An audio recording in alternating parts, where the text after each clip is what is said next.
Hello மேடேஷல குட்டீஸ், இன்னைக்கு ஒரு மினி வ்ளாக் பார்த்துடலாங்களா? எங்கள் வீட்டில் கருணக்கிழங்கு வந்துட்டு போட்டிருந்தோங்க. இதுக்கு முன்னாடியே நான் வந்துட்டு கருணக்கிழங்கு சேலக்கிழங்கு டிஃப்ரென்ஸ் கூட ஒரு ஷார்ட்ஸில் போட்டிருப்பேன். அந்த கருணக்கிழங்கு வந்து இப்போ எல்லாமே வந்து முத்திருச்சு, அதனால் வந்து அறுவடை பண்ணியாச்சுங்க. அறுவடை பண்ணுறது ரொம்ப ஈஸியெலாம் கிடையாது. மண்ணிலேருந்து பிடுங்கி போட்டு அதை கையாலேயே நொடிச்சு எடுப்பாங்க. ஆள் விட்டு தான் நொடிச்சு எடுத்தோம். இப்போல்லாம் வந்து நிறையா வேலைகளை எங்கள் மாமனார் மாமியார்னால செய்ய முடியறதில்ல. அதனால் மேக்ஸிமம் ஆள் விடுற மாதிரி தான் இருக்குது. முன்னெல்லாம் ஆள்கள் கம்மியான வேஜஸ்க்கே வருவாங்க. இப்போல்லாம் அப்படி கிடையாது. ஒரு நாளுக்கு வந்தாலே 500 கேட்குறாங்க. அவங்களே குத்த சொல்ல முடியாது, ஏற விலைவாசிக்கு கேட்காமலாம் இருப்பாங்க. இந்த மாதிரி டெய்லியுமே மார்க்கெட்டுக்கு வந்துட்டு சைஸாக இருக்கிற கிழங்கெல்லாம் கொண்டு போய் விற்பாங்க. இதையும் வந்துட்டு காலையில் நேரத்துலேயே போகணும், அப்போ தான் வந்து விலைக்கு வந்து நல்ல விலைக்கு போகும்.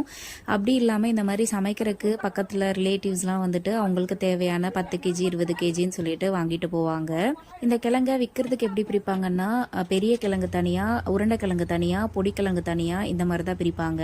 மேக்ஸிமம் கொஞ்சம் மீடியம் சைஸ் கிழங்கு உருண்டைக்கிழங்கு தான் விற்கிறதுக்கு போகும். மற்ற பொடிக்கிழங்கு சமைக்கிற கிழங்கு எல்லாமே இங்கே ஊருக்குள்ளேயே வந்து விற்றுருவாங்க. இந்த மாதிரி வியாபாரிகளுமே வந்து டைரெக்டாக வந்து டீல் பண்ணி வாங்கிட்டு போவாங்க. என்ன இந்த மாதிரி நேராக வந்து வாங்கினாங்கன்னா ஒரு கேஜிக்கு ஒரு 2 ரூபா 3 ரூபா கம்மி பண்ணி கேட்பாங்க. அதனால் இந்த டைம் ஒன்றும் கிழங்கு அந்தளவுக்கு லாபம்னு சொல்ல முடியாதுங்க. போட்ட காசு தான் எடுத்த மாதிரி இருந்தது. எப்பயுமே வந்து இப்படி தான், மேக்ஸிமம் வந்து அந்தளவுக்கு ப்ராஃபிட் இருக்காதுங்க. போட்ட காசு தான் எடுக்கிற மாதிரி இருக்கும். என்னைக்காவது லக்கில் கொஞ்சம் அதிகமான ப்ராஃபிட் வந்தால், அதிகமானு சொல்ல முடியாது, ஓரளவுக்கு ப்ராஃபிட் வந்தால் வரும். ஸோ நீங்களும் இந்த மாதிரி உங்கள் காட்டில் என்ன விலை வச்சுருக்கீங்க, எப்படி விலை போகுதுன்னு சொல்லுங்கள். நம்ம சேனலுக்கு சப்ஸ்கிரைப் பண்ணிடுங்க.